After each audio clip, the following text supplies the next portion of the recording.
Hey everybody, Michelle with Michelle's For Your Living here. Thanks for watching my videos. And so it's October, whatever, the 9th, the 8th, the 9th, I don't know, 2023. And I'm out collecting some persimmons. So I thought it'd take you along.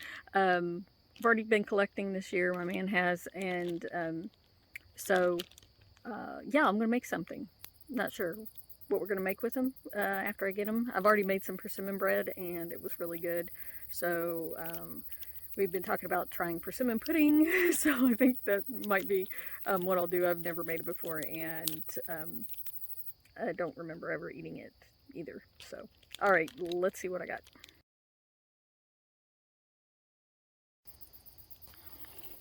All right, so he's got like 4 persimmon trees around his driveway, and I took a leaf blower and we found this worked because now the leaves have fallen, and it's not strong enough to blow the persimmons away, but it does get the leaves out of the way so they're easy to see.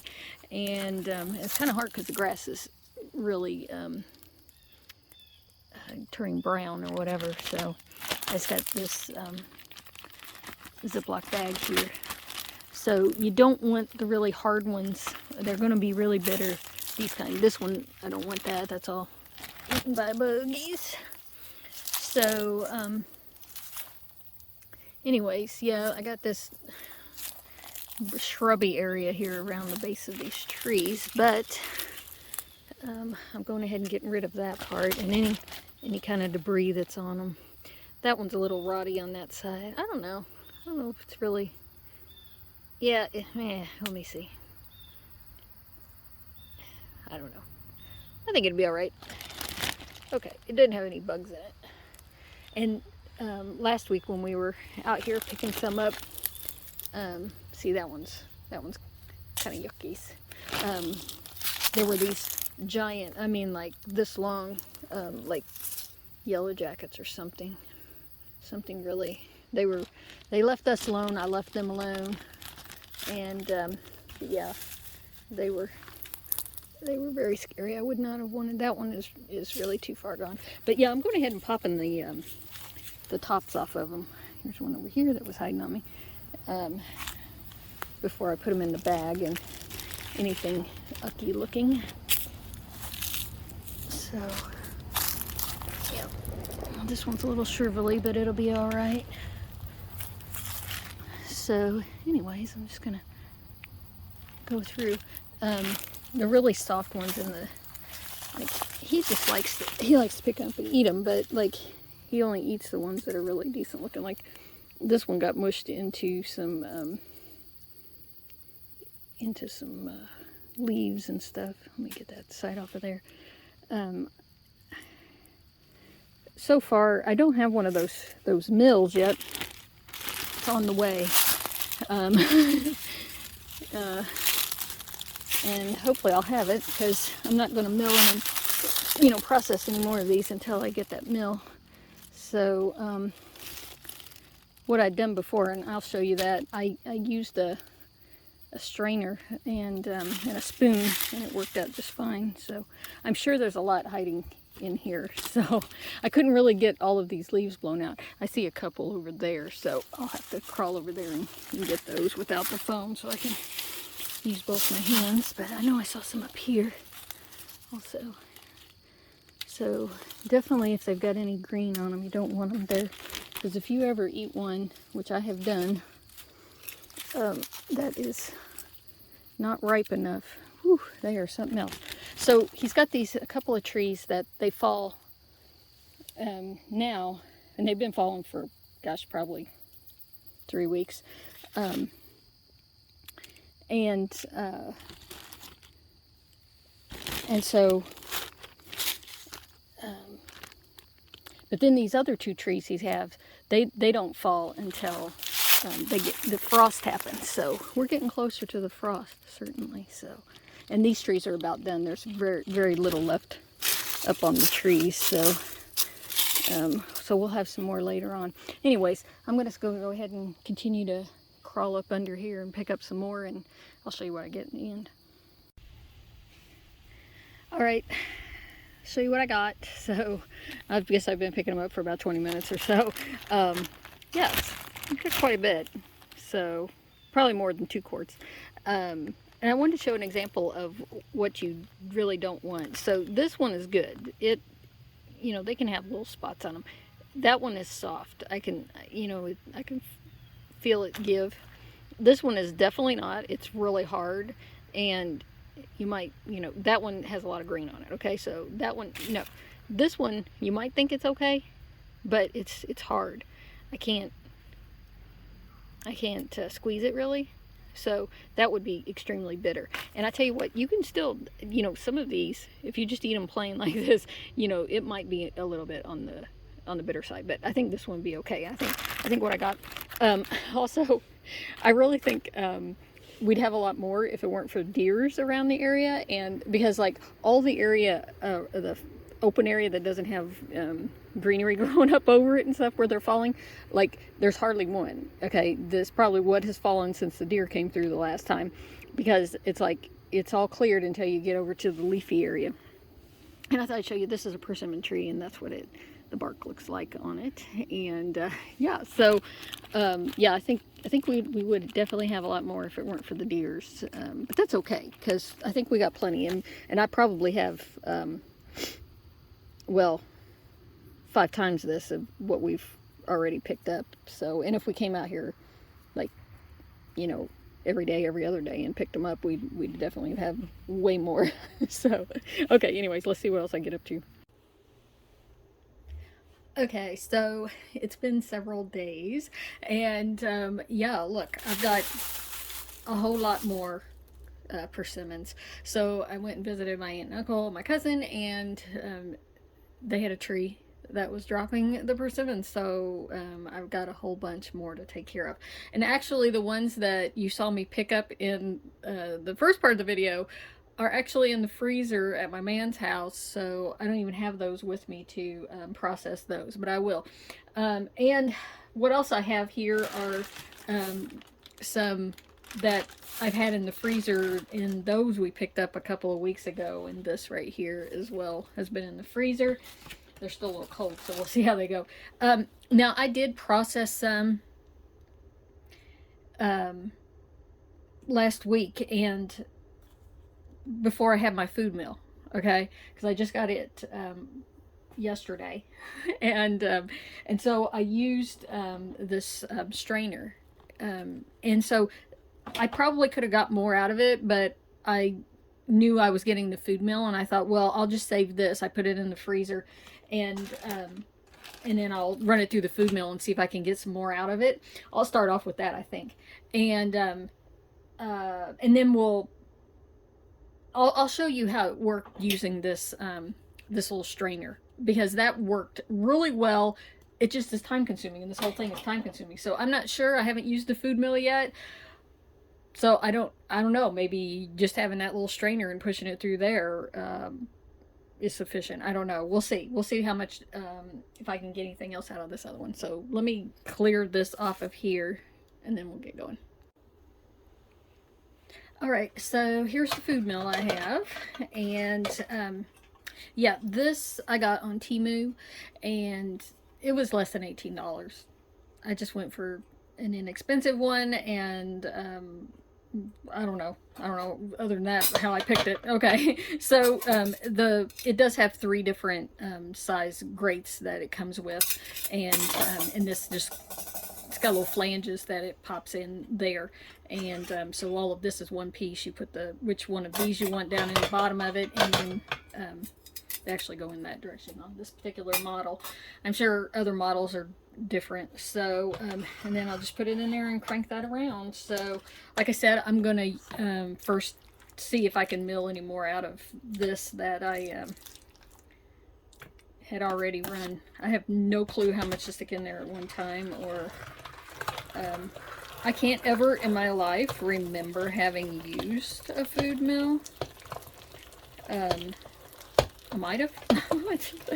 I think back in the olden days, we had one of those colander ones with the wood thing that mushed around.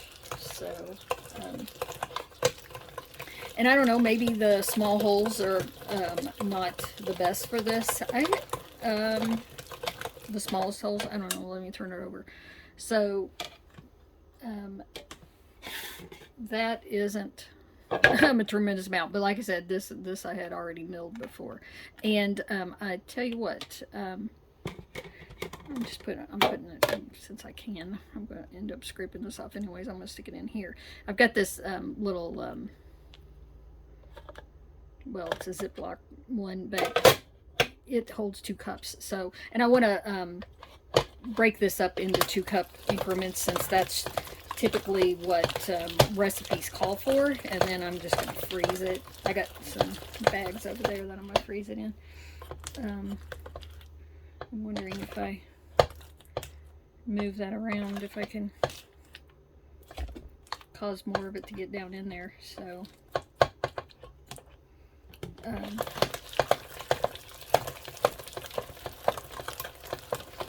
yeah, I don't know how. I guess if I go backwards, it does scrape it up off of there like that, and then you could get other down in there. Yeah, this yeah, I'm gonna have to say I'll have to see how long is it gonna take me to I'm looking at the time.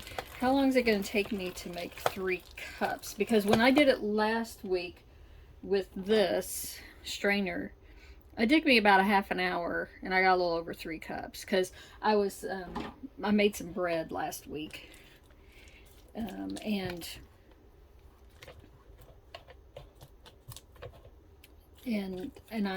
so I didn't need a lot, and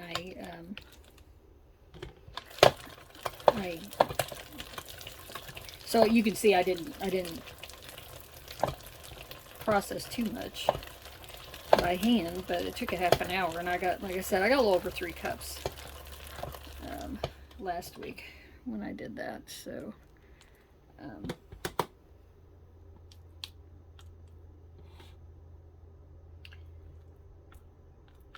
yeah, okay. So obviously, you know, doing that by hand in that little strainer, I definitely could have got more out of this, but it's like, how much do you want to play with it?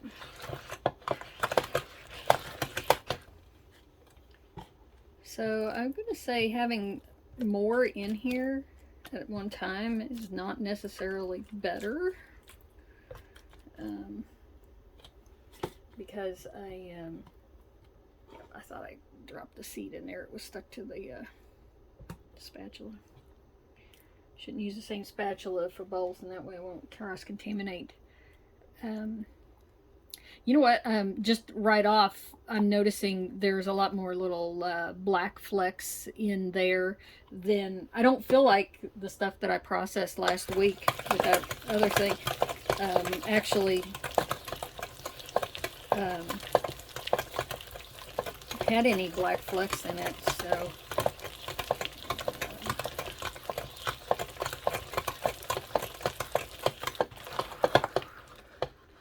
yeah, being able to back up is and scrape that down, and then push more down in there.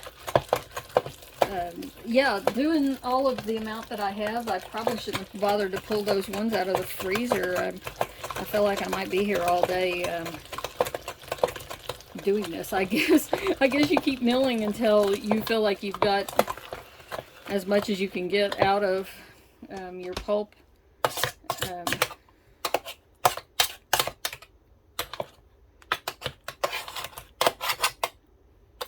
you can. I'm gonna remove some of that actually, and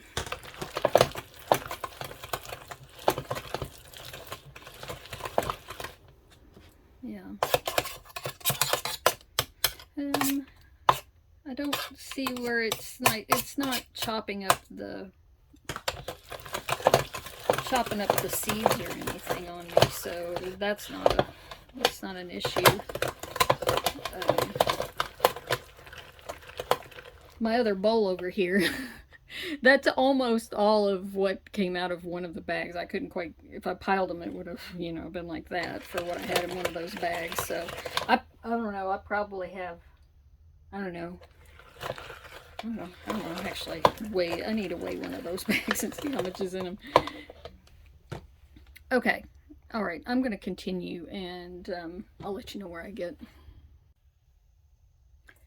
Okay. So after about 20 minutes or so, and that was with me talking to you, of messing around with this, I got another cup because that's like halfway in there. So that was pretty good.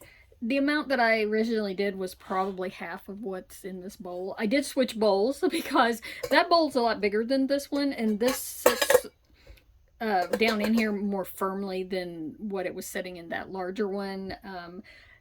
The disadvantage of this is there's not as much to grip onto. Like I felt like I could hold onto it in the larger bowl better. But anyways, I'll go with that. There's what's left. So, I mean, I could process that a little bit more, probably gets more out of it, but I'm going to stop there. And anyways, so I thought I would show you how I did it with this strainer. And really, I got persimmon on my finger now. Originally, when I decided, I wanted to see how easy it was to mush these through something and get the seeds out and the skin off. I used a little colander. I don't have it here because it's over at my man's house. But anyways, it was fairly easy. So like the difference with that was the holes in it were much larger than what's in this food mill. And so it was a stem in there. I think these are ones that I did not pick up. My man picked these up, and he didn't take the stems off. I like to go ahead and get rid of as much debris as I can and not even have those in the bag. And bring them home with me, right?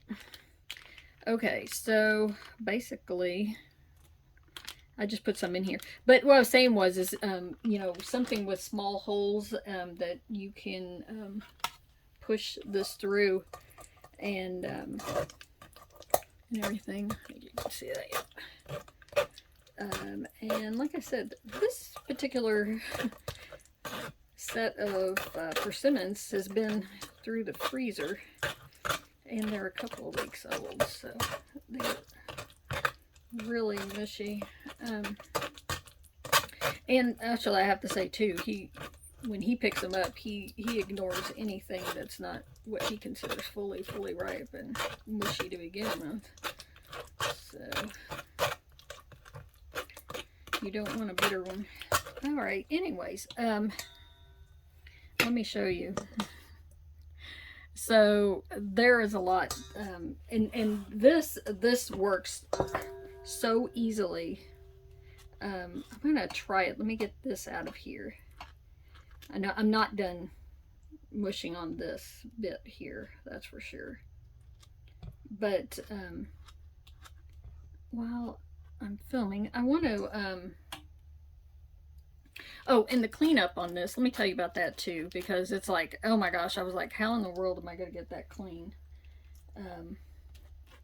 I swished it around in you know, with a bowl of water, and then I whacked it on the sink like that, and it most of it came out right away. I just had to do that a couple of times, and then it was okay. All right, what I want to do is, because like I said, those have been frozen, and they were extremely soft. I'm going to put some of these that I just got the other day, and they've just been sitting in the refrigerator, and some of them are not as hard. Yeah, and this is just the biggest spoon I had. Yeah, big difference about me pushing this through here, because these are firmer than those other ones that had set around. But now that I've gotten them all mushed, it's not too bad. And short of me feeling like eventually I'm going to break this little strainer, I didn't even know if you could even buy a strainer like this new in the store anymore. I haven't looked.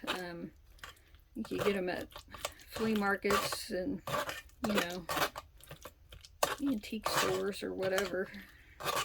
I've had this one for a really, really long time. I wouldn't be surprised if I bought this new, like 30 years ago. I might have gotten it on a yard sale for 50 cents too.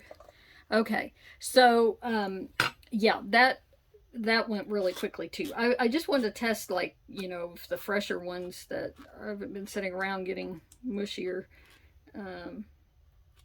But I like how quick this goes. I really feel like this goes really quickly. But at the same time, I feel like I'm leaving behind quite a bit. So I almost feel like I need to put some whole ones through. Let me just set this over here for right now. I need to put some whole ones and not the ones that I had already half processed, just to see how fast and how this thing reacts to whole ones. And like I said, more is not necessarily better in this thing.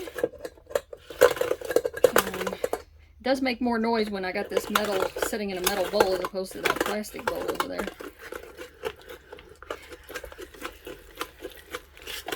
Yeah, you know what? I almost feel like they're too big and round, and they won't go underneath of that that catcher thing and get down in there. I tell you what, I half feel like I'm going to first put them through the strainer, and then I can run the leftover pulp through the food mill.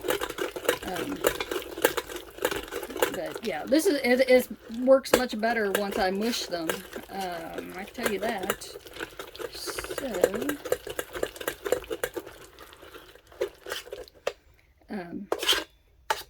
and that could be a variation on different types of food mills as well, and how that blade down there is shaped. If it's going to catch it or not. But I really feel like there's just that amount. I mean, and look, I did not get near what I got pushing it through that strainer, and I feel like there's way more. I could totally see where having one of those colander things that has the wooden thing would probably, I don't know, would that work better? Maybe better than this particular food mill. I don't know. I have one somewhere, I'm pretty sure, but can I lay my hands on it right now? No. So, and I thought, well, let me give this food mill a try. So, but yeah, I certainly can get a lot more out of what I've got here. So I'm thinking, because I'm gonna have to mush them anyways, I'm just gonna mush them, and I'm gonna have to set up another bowl. So my pulp that I mushed through the strainer can go into a container, and then that I can scoop it into the food mill and process it down a little bit more, and get it out that way a little bit better. So, okay, we'll see where I get. All right, so I'm finished doing what I'm going to do today. I got a lot, and I didn't get it all done, but I'll talk about that. And yeah, I got some fruit flies flying around in here, so excuse those if you see them. I think I forgot to mention that I did take 2 of the bags that I had, the grocery sacks in here. I did weigh them, and that was 14 pounds in 2 of them, so roughly about 7 pounds, and I was thinking it was a lot per that. So those 3 bags I had was probably 21 pounds that I got at my aunt and uncle's house, and then probably the other bits that I had here was probably at least another 5 pounds. Maybe not that much. Let me say, 3. I mean, I'm going to say I had like 25 pounds. So I did more than a third of that here. because I did all of that one bag, and then all of the other stuff that I had been frozen previously. And this is what I got. This is the leftovers. This is how much I had. And I pulled a little bit out of one of the bags just so I could even this out to 2 cups, because I wanted to do 2 cup measurements.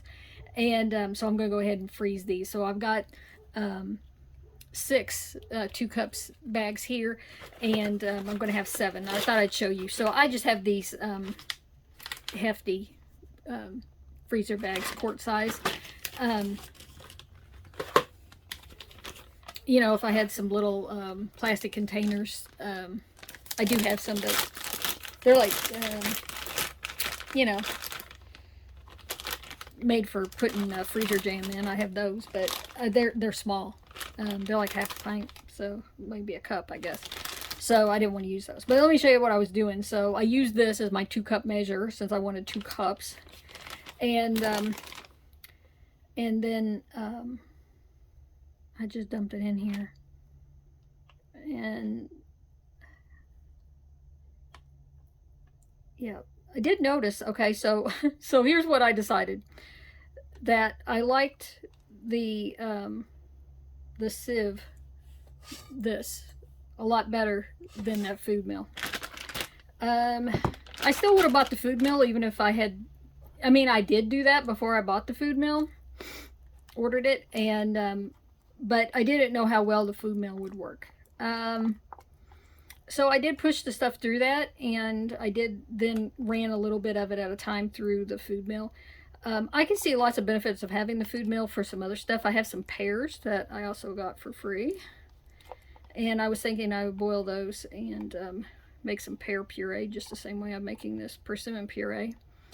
And I was thinking that they would run through that food mill just fine, and that way I don't have to peel them or seed them before I boil them. So I'll just chop them up and boil them anyway. So I might make a video about that, and then see how they work in the food mill.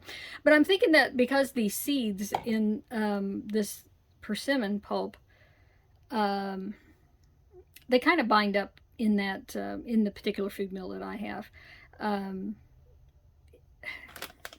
Maybe some food mills might work better than others. I don't know. So anyways, I just put all that in there, and then I'm going to flatten it to get the air out of it, and then I'll write on them the date, and it's persimmon pulp. It's just plain persimmon pulp. And then I'll just stack them in the freezer like that in a stack, so they'll freeze flat, and that'll work out great. In fact, I'll probably set them in a container, and I got a square container, and this will probably, nope, that's not big enough, so I got something else I'll use. So what I want to say, I like this better, but the food mill does work. And I also have decided, because I had those ones that were frozen, and instead of me fighting all these other ones that are not frozen, that haven't been frozen, that are you know, harder and haven't mushed down, because I did find that even those other ones that I just picked up a couple of days ago, 3 days ago, that even putting them in here, it was better if they were, you know, instead of putting all the pressure with the spoon in there, that if I mushed them with my hands, it went so much faster, so much faster. So I'm thinking that the freezing process, like most fruits, they get mushy after you freeze them, right? And I'm thinking it just went so much faster with those. So as opposed to sitting here longer and struggling more with that, then I'm going to freeze those, and then I'll do this again. I want to say, including making videos here, talking, I've probably spent 4 hours messing with this and getting this right here, and 2 cups for a recipe of bread or bread pudding, or, you know, persimmon pudding, or if I made muffins or something like that, 7 of them, because that's like 7, making 7 loaves of bread, or, well, depends on the recipe, right? Okay, so 2 cups for the persimmon pudding as well. Yeah, I think it's worth it. I mean, it's free food and it's tasty. And actually, I could see using this in smoothies and other things. You know, just adding it to things. I don't know. Whatever. I'm thinking maybe trying persimmon ice cream. It's been a long time since I made ice cream, but I'm thinking that this wouldn't be that difficult to turn into ice cream. So I'll have to see. If I do, I'll make a video, right?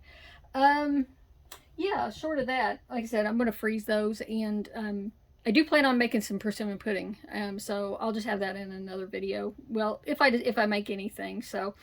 And as I speak, my man is out picking up more persimmons right now. So, um, yeah, we got plenty of persimmons. So I'm just gonna. That's why I went ahead and finished this off. Got 2 cups increments, and gonna freeze that up and everything. So, yeah, I wish I had one of those colander things that you spin like that, because I'm thinking it might work.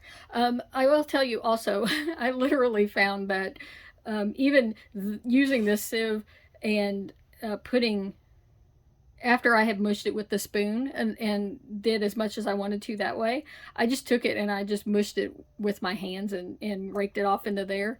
And looking at the difference between what I did there at the end, using my hand and pushing it through, compared to running that a second time through this food mill, it got as much out of there and everything. So you don't have to have a food mill to process the persimmons, is what I'm saying, I guess. So, all right, thanks for watching.